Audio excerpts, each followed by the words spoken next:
ఆయన జీవితంలో ఆనందకరమైన ఘట్టాన్ని చెప్పండి అమ్మా, దయచేసి కాగితం మీద రాయండి. ఎవరికైనా నేను సవాలు చేస్తున్నా. శ్రీకృష్ణుడి జీవితంలో ఆనందదాయకమైన ఘట్టంలోనే 10 రాయండి. మీరు 1 కాదు 10 లేవండి, 2, 3 మించి మీకు దొరకవండి. విషాద ఘట్టాలు రాయండి అమ్మా, నేను చెబుతున్నా 25 దొరుకుతాయి. 25 అది శ్రీకృష్ణుడి జీవితం. పుట్టింది చెరసాల్లోన, పుట్టిందో తల్లిక, పెంచిందో తల్లె, పుట్టిందో తండ్రిక, పెంచింది ఇంకో తండ్రే. అందులో పెంచిన తండ్రికేమో వీడు తన బిడ్డ కాదని తెలుసా, ఆ తల్లికేమో తెలియదా? ఏమి జీవితాలు! అవునడానికి లేదు, కాదనడానికి లేదు. నిజం ఒకటికి తెలుసు, నిజం ఇంకోళ్ళకి తెలియదు. కానీ పెరిగాడు మహానుభావుడు. పుట్టగానే చంపేస్తాననే మేనమామ. మనం ఎంత అదృష్టవంతులు ఉండే అటువంటి మేనమామలు మనకు లేరు.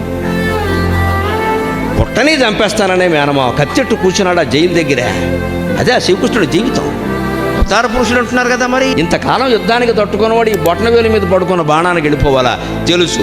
వాలివత ఫలం అనుభవించక తప్పదు. కానీ ఆ తర్వాత కూడా దుఃఖ పరిణామం అమ్మా. ఈవేళ మృత శరీరాన్ని ఒక్క పూట ఉంచాలంటే ఎంత కష్టమవుతుంది. భాగవతం భారతం చదివి తెలుసుకోండి.